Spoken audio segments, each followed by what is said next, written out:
আসসালামু আলাইকুম। কেমন আছেন সবাই? আশা করছি সবাই ভালো আছেন।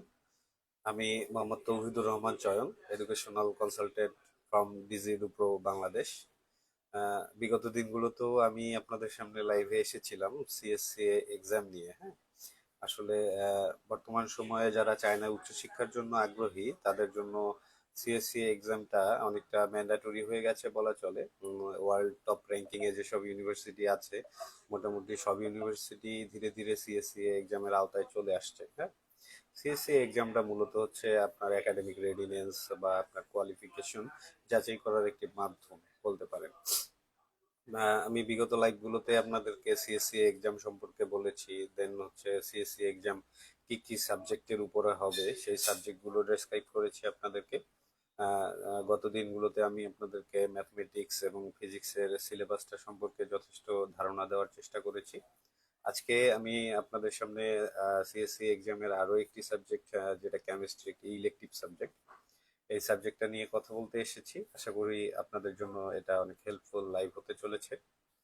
তো কেমিস্ট্রি সাবজেক্টটা মূলত সিএসসি এক্সামের জন্য একটি ইলেকটিভ সাবজেক্ট। হ্যাঁ, এটা আপনার হচ্ছে নেক্সট একাডেমিক প্ল্যান অনুযায়ী আপনি কেমিস্ট্রিটা এক্সামটা অ্যাটেন্ড করতে পারেন না পারেন, এটা পুরোটা আপনার ডিপেন্ড করে হচ্ছে আপনার ফিউচার প্ল্যানের উপর। হ্যাঁ, যারা মূলত আপনার হচ্ছে ইঞ্জিনিয়ারিং সাবজেক্টগুলোতে, ইঞ্জিনিয়ারিং মেজরগুলোতে পড়তে ইচ্ছুক তাদের জন্য ফিজিক্স কেমিস্ট্রিটা ইলেকটিভটা আসলে প্রয়োজন। আর যারা বায়োলজিক্যাল রিলেটেড সাবজেক্টগুলো পড়তে চান তাদের জন্য তো কেমিস্ট্রি আসলে ইলেকটিভ আপনাদেরকে দিতে হবে, এবং এক্সামটা দিয়ে ভালো স্কোর পেলে তখন আপনাদের অ্যাডমিশন এবং স্কলারশিপের ক্ষেত্রে এটা অনেক বেশি হেল্পফুল হয়ে দাঁড়াবে। তো কেমিস্ট্রি এক্সামে আসলে মূলত এখানে আপনাদের দেখে যে আপনার বেসিক কনসেপ্টটা ক্লিয়ার কিনা, ইঞ্জিনিয়ারিং বা সায়েন্স ব্যাকগ্রাউন্ডে পড়ার জন্য আপনি রেডি কিনা, এই জন্য আসলে কেমিস্ট্রি এক্সামটা ইলেকটিভ নেওয়া হয়।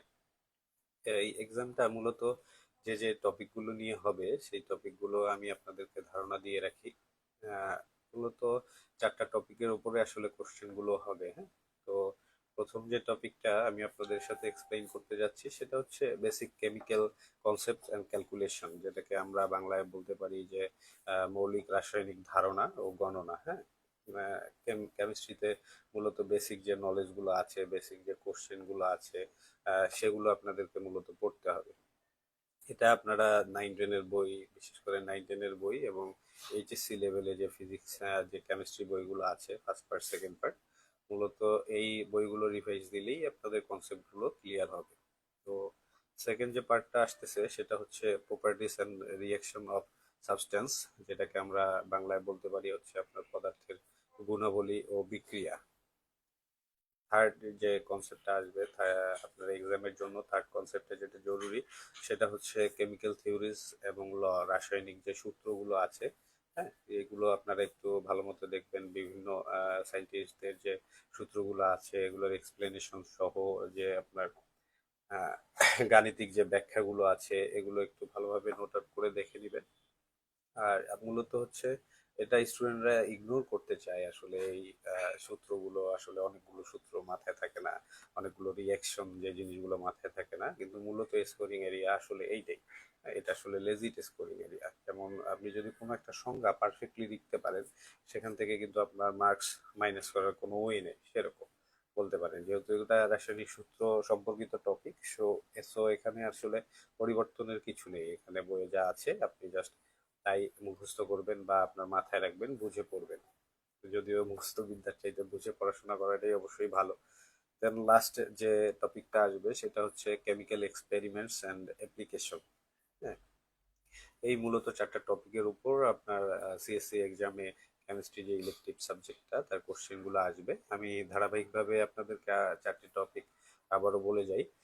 প্রথমটা হচ্ছে basic chemical concepts and calculation, second হচ্ছে properties and reaction of substance, third হচ্ছে chemical theories and law, fourth হচ্ছে chemical experiments and application.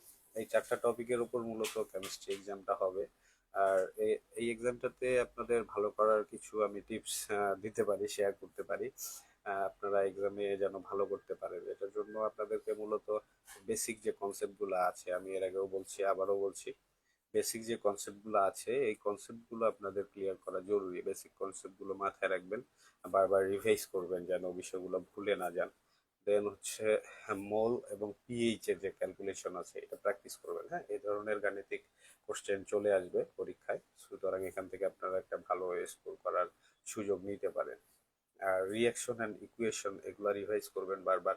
Chemical reaction গুলো আসলে মোস্ট ইম্পর্টেন্ট। এখানে এক্সামে আপনাদেরকে এক রিয়াকশন দিয়ে এটা রেজাল্ট কি আসে এ ধরনের কোশ্চেনও আসতে পারে। সো আশা করি পরীক্ষাগুলো আপনারা ভালোভাবে দিবেন। আর কেমিস্ট্রি এক্সাম মার্কস মার্কস ডিস্ট্রিবিউশনটা আসলে মূলত ফিজিক্সের মতোই হবে বা ম্যাথের মতোই হবে। টোটাল 48টা কোশ্চেন থাকবে, এমসিকিউ কোশ্চেন, এমসিকিউ আকারেই কোশ্চেন হবে। আপনাদের অ্যান্সার করতে হবে। দেন হচ্ছে এটা 1 ঘন্টারই একটা এক্সাম, 60 মিনিট ধরেই হবে এবং 100 মার্কসের। এই কেমিস্ট্রি এক্সামটা আসলে মার্ক ডিস্ট্রিবিউশন বা হচ্ছে আপনার যে ডিউরেশন, এক্সাম ডিউরেশন, সেটা হচ্ছে এটা 1 ঘন্টার পরীক্ষা, 40টা এমসিকিউ কোশ্চেন, বহু নির্বাচনী প্রশ্ন এবং 100 মার্কসের একটা এক্সাম। সো আশা করছি কেমিস্ট্রি নিয়ে সবার ধারণা মোটামুটি ক্লিয়ার করতে পারছি যে আপনাদের কেমিস্ট্রি এক্সামে আসলে কোন কোন টপিকের উপরে কোশ্চেন গুলো হবে, আপনি আসলে এটা ভালো করতে পারেন কিভাবে। সো ভালোভাবে সবাই পরীক্ষা দিবেন সামনেই। এই জানুয়ারি মাসেই আবার সেকেন্ড ধাপে, দ্বিতীয় ধাপে আর কি সিএসসি এক্সামের ডেট রয়েছে। সো আশা করি যারা সিএসসি এক্সাম অ্যাটেন্ড করবেন সবাই ভালোভাবে এক্সাম দিবেন। সবার জন্য অনেক শুভকামনা। সবাই যেন সিএসসি এক্সামে ভালো একটা স্কোর করে ভালো একটা স্কলারশিপ নিয়ে আপনারা চায়নায় উচ্চশিক্ষার জন্য যেতে পারেন। এর জন্য শুভকামনা সবার জন্য। ভালো থাকবেন সবাই। আজকে এ পর্যন্তই। দেখা হবে পরবর্তীতে নতুন কোনো লাইফে নতুন কোনো টপিক নিয়ে। সো আজকে এ পর্যন্তই। আল্লাহ হাফেজ। ভালো থাকবেন সবাই, সুস্থ থাকবেন। আসসালামু আলাইকুম।